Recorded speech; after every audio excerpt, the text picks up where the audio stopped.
प्यारे बच्चों, सुप्रभात। आज हम शुरू करते हैं पाठ नंबर 3 का अगला पार्ट। कैसे हासिल करें विशेषज्ञता। विशेषज्ञ होता है एक्सपर्ट, यानी किसी भी सब्जेक्ट में एक्सपर्ट कैसे बना जाएगा, विशेषज्ञ कैसे बनेंगे। आजकल पत्रकारिता में jack of all trades but master of none, यानी सभी विषयों के जानकार लेकिन किसी खास विषय में विशेषज्ञता नहीं की बजाय मास्टर ऑफ वन, यानी किसी एक विषय में विशेषज्ञता जरूरी है, एक्सपर्ट होना जरूरी है। मास्टर ऑफ वन की मांग की जा रही है। सवाल ये उठता है कि आप किसी भी विषय में विशेषज्ञता कैसे हासिल कर सकते हैं।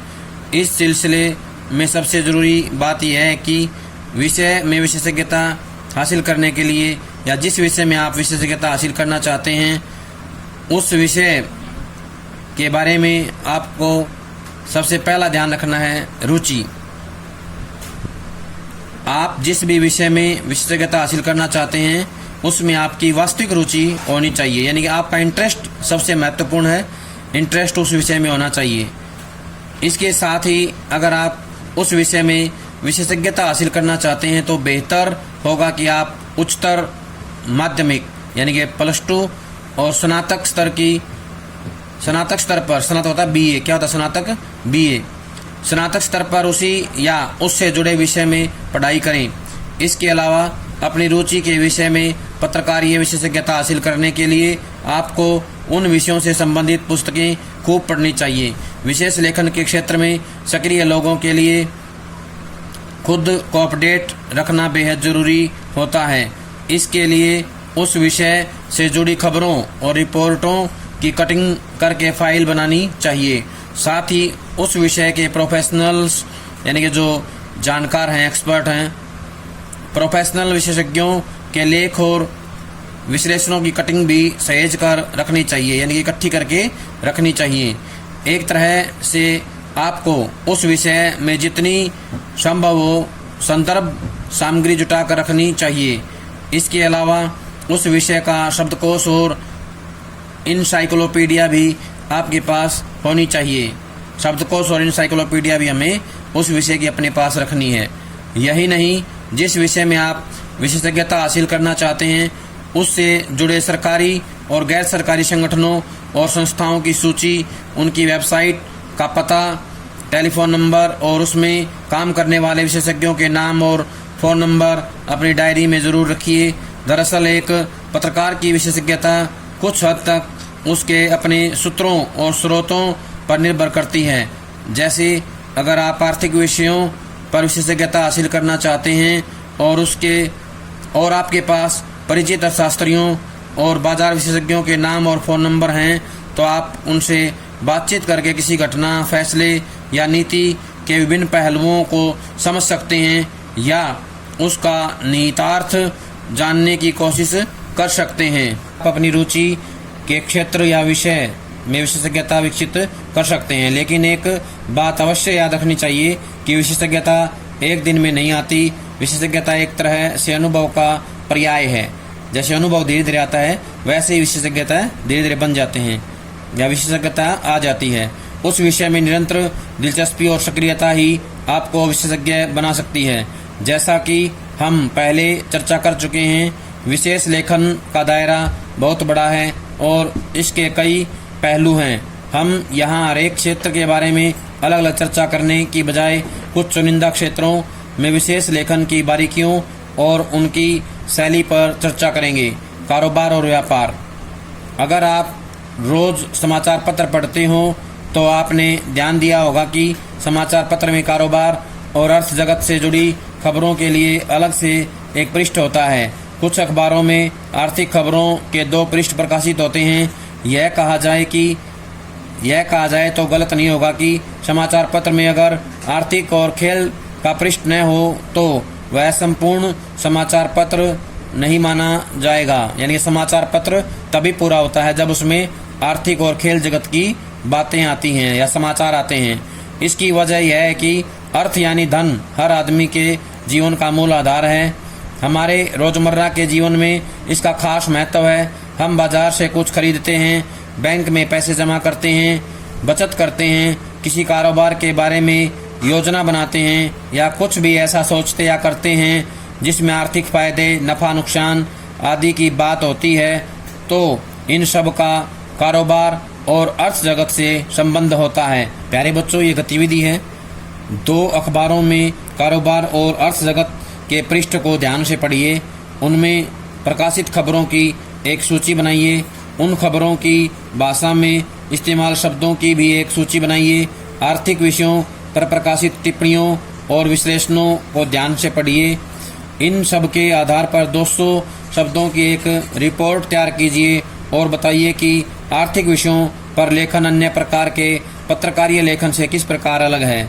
किसी एक समाचार पत्र में प्रकाशित होने वाली मंडी के भाव पर आधारित एक सप्ताह की खबरें और उनका विश्लेषण इकट्ठा कीजिए, उसे ध्यान से पढ़िए और बताइए कि क्या वह एक सामान्य पाठक की समझ में आ सकती है। तो इसके ऊपर आपको एक जो है लेख लिखना है, लेख लिख के जो है विद्यालय में दिखाना है। इन सब का अर्थ जगत से संबंध जुड़ता है, यानी कारोबार और अर्थ जगत से इनका संबंध होता है। यही कारण है कि कारोबार, व्यापार और अर्थ जगत से जुड़ी खबरों में काफ़ी पाठकों की रुचि होती है। आप अक्सर सुनते होंगे कि शेयर बाजार का सेंसेक्स इतना चढ़ा या नीचे गिर गया। इसी तरह सोने चांदी के भाव, विदेशी मुद्रा जैसे डॉलर, बॉन्ड आदि की कीमत, जरूरी उपभोक्ता चीज़ों की कीमत या खेती बाड़ी से जुड़ी चीज़ों की कीमत घटती बढ़ती रहती है। इसके पीछे कौन कौन से कारण हैं, आम लोगों को इससे क्या फ़ायदा या क्या नुकसान होगा, या इसका उसके जीवन में, उनके जीवन पर क्या प्रभाव पड़ेगा या क्या असर पड़ेगा और उन्हें बचाव के लिए क्या क्या करना चाहिए आदि जानकारियों में आम पाठक की भी दिलचस्पी होती है। कारोबार, व्यापार और अर्थ जगत का क्षेत्र काफ़ी व्यापक है। इसमें कृषि से लेकर उद्योग तक और व्यापार से लेकर शेयर बाजार तक अर्थव्यवस्था से जुड़े सभी क्षेत्र शामिल हैं। इन सभी क्षेत्रों में एक साथ विशेषज्ञता हासिल करना कठिन है। यही कारण है कि कारोबार और अर्थ जगत में भी आपको कोई खास क्षेत्र चुनना पड़ता है। जैसे कोई शेयर बाजार का विशेषज्ञ है तो कोई निवेश के मामलों का, कोई बैंकिंग का विशेषज्ञ है तो कोई प्रॉपर्टी के क्षेत्र में ज़्यादा जानता है, कोई बजट का जानकार है तो कोई मंडी का। पिछले कुछ वर्षों में आर्थिक पत्रकारिता का महत्व काफ़ी बढ़ा है। ऐसा इसलिए क्योंकि देश की राजनीति और अर्थव्यवस्था के बीच रिश्ता गहरा हुआ है। खासकर आर्थिक उदारीकरण और देश में खुली अर्थव्यवस्था लागू होने के बाद से अर्थव्यवस्था में व्यापक बदलाव आया है। राजनीति भी इससे अछूती नहीं है। वैसे भी अर्थनीति और राजनीति के बीच गहरा रिश्ता होता है, इसलिए एक इससे अछूती नहीं है। इसलिए एक आर्थिक पत्रकार को देश की राजनीति और उसमें हो रहे बदलाव की भी जानकारी होनी चाहिए। जो भी अर्थव्यवस्था का पत्रकार है या विशेषज्ञ बनना चाहता है, उसे राजनीति के साथ साथ आर्थिक गतिविधियों की जानकारी होनी चाहिए। ये दोनों एक दूसरे से जुड़े हुए हैं। राजनीति और अर्थव्यवस्था, इन दोनों के बारे में पूरा ज्ञान उसको होना चाहिए। आर्थिक मामलों की पत्रकारिता सामान्य पत्रकारिता की तुलना में काफ़ी जटिल होती है। ऐसा इसलिए क्योंकि आम लोगों को इसकी शब्दावलियों के बारे में या उनके मतलब के बारे में ठीक से पता नहीं होता। उसे आम लोगों की समझ में आने के लायक बनाकर या लायक कैसे बनाया जाए, यह आर्थिक मामलों के पत्रकार के सामने सबसे बड़ी चुनौती होती है। लेकिन इसके साथ ही आर्थिक खबरों का एक ऐसा पाठक वर्ग होता है जो उस क्षेत्र से जुड़ा होने के कारण उसके बारे में काफ़ी जानता है। एक आर्थिक पत्रकार को इन दोनों तरह के पाठकों की ज़रूरत को पूरा करना पड़ता है। इसलिए आर्थिक मामलों पर विशेष लेखन करते हुए इस बात का हमेशा ध्यान रखा जाना चाहिए कि वह किस वर्ग के पाठक के लिए लिखा जा रहा है। कारोबार और अर्थ जगत से जुड़ी रोज़मर्रा की खबरें उल्टा पिरामिड शैली में लिखी जाती हैं। शेयर बाजार के एक समाचार के उदाहरण के तौर पर गौर कीजिए। ये जो है उदाहरण दिया गया है। स्टॉकिस्टों की चौतरफा बिकवाली से उड़द टूटी, यानी उड़द के भाव में कुछ कमी आई। नई दिल्ली स्थानीय मंडी में स्टॉकिस्टों की चौतरफा चौतरफा बिकवाली से उड़द 2 दिनों में 150 रुपये टूट जाने से गिरकर 3280 या 3290 रुपये रह गई, यानी कमी आ गई है। मुंबई में भी 100 रुपये लुढ़क कर 3100 रुपये बोली गई। मोट भी 100 रुपये गिरकर 2650 या 2700 रुपये के निम्न स्तर पर आ गई। मसूर भी ललितपुर एवं सिहोरा लाइन से प्रचुर मात्रा में आने एवं ग्राहक के कमज़ोर होने से 25 से 50 रुपये टूट कर मोटी 1900 रुपये एवं टोटी 2450 रुपये रह गई। 25 रुपये की मंदी आ गई, जिससे यहाँ भी मिलों की मांग ठंडी पड़ने एवं स्टॉकिस्टों की बिकवाली से 45 या 50 रुपये गिरकर 2325 से 2375 रुपये भाव रह गए। इसकी दाल में भी 50 रुपये की मंदी आ गई, यानी कि ये जो है प्रभाव दिखाया गया है किस पर कितना प्रभाव पड़ा है।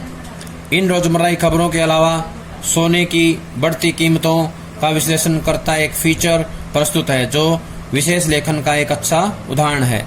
यानी फीचर का जो है इसमें दिया गया है, नित नया शिखर नया निखार। सन 2005 और 2006 में शेयर बाजार की स्थिर गति से मझोले निवेशक भले ही इस दुविधा में पड़ रहे हों कि कौन सा शेयर या म्यूचुअल फंड खरीदें, लेकिन अब उन्हें ज़्यादा चिंता करने की ज़रूरत नहीं है, क्योंकि सबसे ज़्यादा मुनाफा तो उनके बैंक लॉकरों या बेडरूम की अलमारियों में बंद चमकदार पीली धातु ही दे रही है। आखिर सोने की कीमत 2005 में 18% बढ़ी, तो इस साल जनवरी से मई तक में ही उसमें 31% का और इजाफा हो गया। कुल मिलाकर पिछले 5.5 साल में इसकी कीमत में 150% इजाफा हुआ है। खास बात यह है कि इस धातु की चमक फीकी पड़ती ही नज़र नहीं आ रही। आभूषणों के मालिकों को यह एहसास हो या न हो, आभूषण खरीदारों को यह इल्म मान्यता ज्ञान निश्चित रूप से है। पिछले दिनों शादियों का सीजन जब जोरों पर था, तो देश भर के आभूषण निर्माता अपने कलेक्शन को नए सिरे से डिजाइन करने में लगे थे। वे हल्के वजन के गहने बना रहे थे ताकि खरीदार की जेब पर अधिक भार न पड़े। इससे इस नतीजे पर न पहुंच जाइए कि बढ़ती कीमतों में खरीदारों की कतारें छोटी हो गई। पिछले साल भारत को सोने की बढ़ती मांग पूरी करने के लिए 750 टन सोना आयात करना पड़ा। यह मांग 2004 के मुकाबले 100 टन अधिक बढ़ गई थी।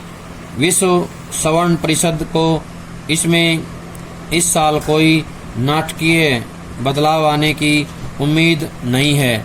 इसकी वजह भी शुरू से ही सोने में निवेश करते आए भारतीयों की इसके महत्व में पूरी आस्था है, लिहाजा वे इसमें निवेश करते रहेंगे।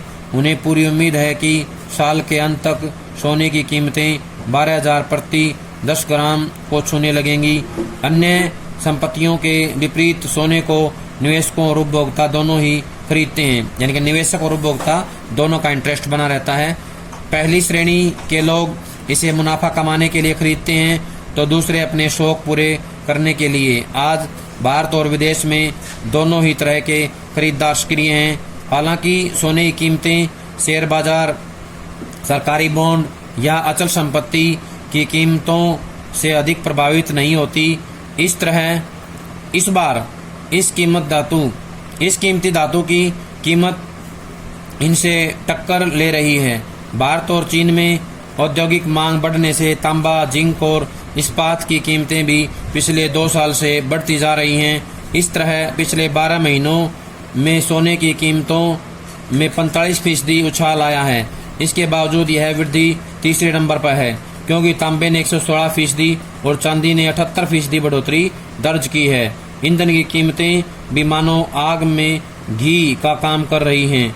पिछले हफ्ते तेल की कीमत $75 प्रति बैरल हो गई और यह $100 प्रति बैरल का भयावह आंकड़ा भी छू सकती है। भारत और चीन में तेल की कीमतों में गिरावट नहीं आई, जैसा कि आनंद राठी सिक्योरिटीज के सह उपाध्यक्ष किशोर नारने कहते हैं। तेल की ऊंची कीमतों से आमतौर पर अर्थव्यवस्था में मुद्रास्फीति आती है। इससे मुद्राओं की कीमत घटने लगती है। बेशक ऐसा होता है। पिछले साल डॉलर की कीमत में 3% अवमूल्यन हुआ है। हालांकि अमेरिका के फेडरल रिजर्व ने ब्याज दर बढ़ाकर मुद्रास्फीति के प्रभाव पर नियंत्रण कर लिया है, लेकिन चूंकि पिछले कई दशकों से तेल के लिए नए स्रोत की खोज नहीं हो पाई है और तेल की मात्रा बढ़ाना लंबी और व्ययसाध्य प्रक्रिया है, यानी कठिन प्रक्रिया है। तेल की कीमतों में जल्दी गिरावट के आसार नहीं हैं और केंद्रीय बैंक मुद्रा की आपूर्ति से छेड़छाड़ करके इससे होने वाली मुद्रास्फीति का मुकाबला नहीं कर सकते। यानी डॉलर और यूरो जैसी मुद्रा के मूल्य में अभी और गिरावट असंभावी है। इससे दुनिया भर के समझदार निवेशक डॉलर प्रभावित निवेश, मसलन सरकारी बॉन्ड और प्रतिभूति से पैसा निकालकर कहीं और सोने में निवेश करेंगे। यानी कि जी हाँ, आपका अनुमान सही है। यानी किसी और जो है और किसी क्षेत्र में इन्वेस्ट कर देंगे, लगा देंगे पैसा निकाल करके, जैसे सोने में निवेश करेंगे। उनका तर्क है कि मुद्रास्फीति से बचने के लिए इससे बढ़िया ढाल और क्या होगी। जब सोने की कीमतें कुलांचे भर रही हैं तो नए निवेशक भी इस ओर मुड़ रहे हैं। कुलांचे भरना होता है ऊंचाइयों को छूना। निवेशक भी मुड़ रहे हैं। पिछले साल विश्व श्रवण परिषद ने एक निवेश योजना शुरू की थी जिसे गोल्ड एक्सचेंज ट्रेडेड फंड नाम दिया गया। यह एक तरह का म्यूचुअल फंड है जहां प्रत्येक इकाई का मूल्य 1 आउंस सोने का 10वां हिस्सा है। विश्व श्रवण परिषद की भारत शाखा के प्रबंधक निदेशक संजीव अग्रवाल कहते हैं, जब से यह फंड लंदन और न्यूयॉर्क में उतारा गया है, गोल्ड म्यूचुअल फंड्स ने 500 टन सोना उगा लिया है। इसके अलावा सोने में निवेश करने वाले निवेशक गहनों, सोने की छड़ों और गिन्नियों में ही निवेश नहीं कर रहे। वे MCX और NCDX जैसे कमोडिटी एक्सचेंज के जरिए सोने के डीमैट स्वरूप में भी निवेश कर रहे हैं। निवेशक गोल्ड फ्यूचर्स होता है भविष्य में सोने की कीमत बढ़ने की शर्त। गोल्ड फ्यूचर्स में भी निवेश कर सकते हैं। इसके लिए उन्हें सिर्फ 4% मार्जिन का ही भुगतान करना होता है। इससे न सिर्फ भारी मात्रा में खरीद हो रही है, इसी वजह से कीमतें भी बढ़ रही हैं, बल्कि यह सुरक्षित भी है। इससे लूटपाट और बैंक डकैती में सोना गंवाने से भी बचा जा सकता है। एक तरह से यह कर की दृष्टि से भी एक बेहतर विकल्प है। जैसा कि बताते हैं, इस पर अल्पावधि पूंजी लाभ कर ही लगता है, यानी थोड़े समय के लिए जो है लगता है कर, जबकि आभूषण या डीमैट गोल्ड पर अतिरिक्त संपत्ति कर लगता है। जाहिर है मांग कम ही नहीं हो पा रही है। बाजार का नियम है कि मांग की तुलना में आपूर्ति कम हो तो निष्कर्ष की सहज ही कल्पना की जा सकती है, यानी भारी मूल्य वृद्धि। विश्व में सर्वाधिक सोना उत्पादन करने वाला देश दक्षिण अफ्रीका भी अब कम उत्पादन कर रहा है। तो यहाँ प्रश्न बनता है, विश्व में सबसे अधिक सोना कौन उत्पादन करता है? दक्षिण अफ्रीका। कौन करता है? दक्षिण अफ्रीका। सन 2005 में इसका सोना उत्पादन गिरकर 300 टन हो गया, जबकि उससे पिछले साल का आंकड़ा 346 टन था। कोटक कमोडिटी सर्विसेज में कमोडिटी विश्लेषक राघव सुंदरराजन इसकी व्याख्या करते हैं। इस साल कीमतें बढ़ने की वजह एंग्लो गोल्ड अशांति की 2006 की यह घोषणा थी कि सन 2006 में सोने का उत्पादन घट जाएगा और 2007 में स्थिर हो जाएगा। इसलिए थोड़े बहुत उतार चढ़ाव के अलावा सोने की कीमतों में जल्दी ही गिरावट आने वाली नहीं है। गीतांजलि ग्रुप के प्रबंधक निदेशक मेहुल चौकसी भी मानते हैं, अर्थशास्त्री अब यह तथ्य मानने को बाध्य होने लगे हैं कि हर तरह की संपत्ति की कीमत साथ साथ बढ़ने लगी है। शब्दों में कहें तो वैसे तो शेयर बाजार और सोने की कीमतों में कोई सीधा संबंध नहीं माना जाता है, लेकिन आज यह एक सच्चाई है कि दोनों साथ साथ नई ऊंचाइयां छू रहे हैं। यह सोने के निवेशकों के लिए चिंता का विषय कतई नहीं होना चाहिए। कई खरीदार तो शर्त लगा रहे हैं कि दोनों का बढ़ना जारी रहेगा, यानी सोना चमक के साथ मुनाफे की सुगंध भी बिखेरता रहेगा। प्यारे बच्चों, ये था हमारा पार्ट नंबर 2। सभी इसको अच्छे से सुनेंगे, पढ़ेंगे और इसके प्रश्न अपनी कॉपी में लिख लेंगे। जब तक अगली वीडियो नहीं आती है तब तक ये सारा काम पूरा कर लें। सभी का बहुत बहुत धन्यवाद।